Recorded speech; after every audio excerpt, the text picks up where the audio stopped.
Hi, everyone. My name is Taylor St. Germain with ITR Economics, and welcome to this edition of TrendsTalk. We at ITR, you're a apolitical and unbiased source of economic intelligence. And today I wanted to discuss the health of the broader economy. I know there's a lot of concerns out there in the media. There's just a lot going on in the world of economics, which is exciting for us here at ITR. Less exciting, though, I know if you're running a business. So I wanted to just take a step back today and highlight some of the good news that we're seeing in the underlying data that has all of us at ITR confident that we are going to continue to see a strong path forward as it relates to economic growth here in the near term. The very first thing I wanted to point out is we track the U.S. Economic Policy Uncertainty Index. In the first half of this year, we saw economic uncertainty rise to a record high. We saw that uncertainty index rise even higher than it was during the pandemic. So we have just been dealing with an unprecedented level of uncertainty. The good news that I have for you, though, is that in the recent months, we've seen some of that uncertainty start to subside. The way I would describe the index that we follow is economic uncertainty rose to an index value of about 530. Now, just to give you all some perspective, we usually sit around a value of 100 during quote unquote normal times. So we were 5 times more uncertain in the first half of this year than we were from what we're used to. But that index value has come down to 372. So we are at least seeing some of the uncertainty subside. A lot of the trade deals that have come through likely contribute to that. And we've also seen a number of data sets improve, highlighting growth after being negative year over year. So that's likely contributing to some of the certainty moving forward.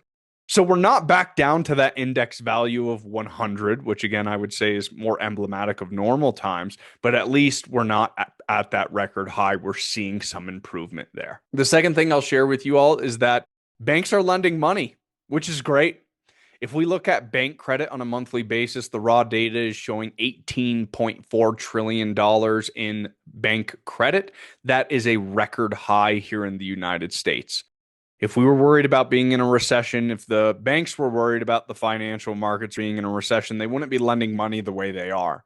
So I find this very encouraging. On top of that, we track a National Financial Conditions Index. Anytime this index is negative, it means our financial conditions are loosening. Anytime the index is positive, it means our financial conditions are tightening. The last 2 times we saw that index go positive was the pandemic and the financial crisis. So anytime we go positive, that's when we get concerned. The good news is that that index is still negative today and trending down, meaning our financial conditions remain very loose in the United States. That comes right from the Chicago Federal Reserve if you're interested in looking at this data set. And then the weekly economic index that comes from the Federal Reserve out of Dallas shows that on a weekly basis, the economy is growing at a pretty healthy 2 to 3%. And that's really been the case since the start of the year.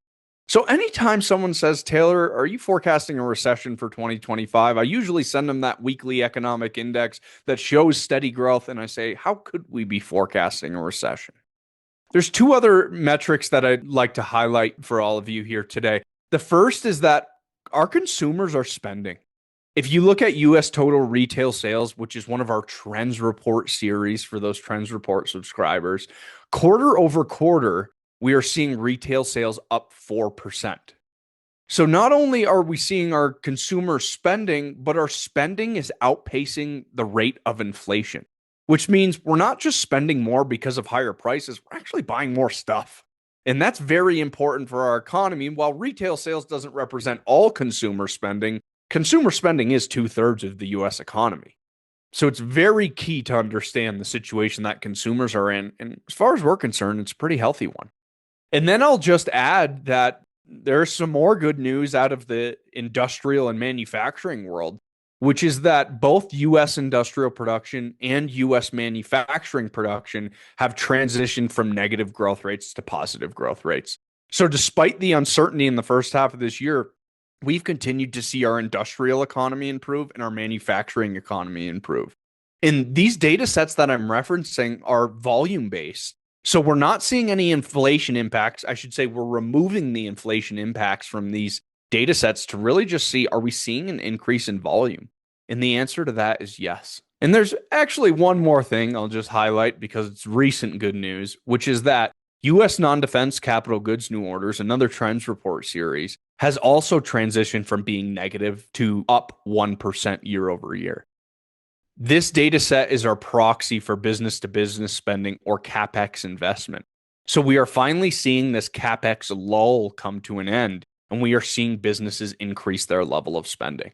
So if I just summarize everything I've shared with you so far, it highlights uncertainties coming in, banks are lending, financial conditions remain loose, our weekly economic index continues to grow, consumers are spending and spending above the rate of inflation, and we have CapEx, manufacturing, and industrial output all transitioning to accelerating growth. I don't know about you, but that makes me pretty confident as an economist looking at the path forward. Again, we're not out of the woods in terms of this uncertainty, and I know tariff conversations continue to change and evolve, but I really hope everyone's looking at this underlying data because now's the time to prepare for growth. If you're not preparing for growth now, you're going to find yourself in a very difficult situation in 2026 as we see this economy soaring to record highs again. So rest assured that we're keeping an eye on this underlying data. Be very careful about how you're interpreting the news out there in the media. Keep your head down, look at the data, and plan for growth. I hope you found this information helpful. Thanks so much for joining me on this episode of Trends Talk. Please like and subscribe to Trends Talk wherever you listen to your podcasts, and I look forward to seeing you all in the next one. Thanks so much. Take care for now.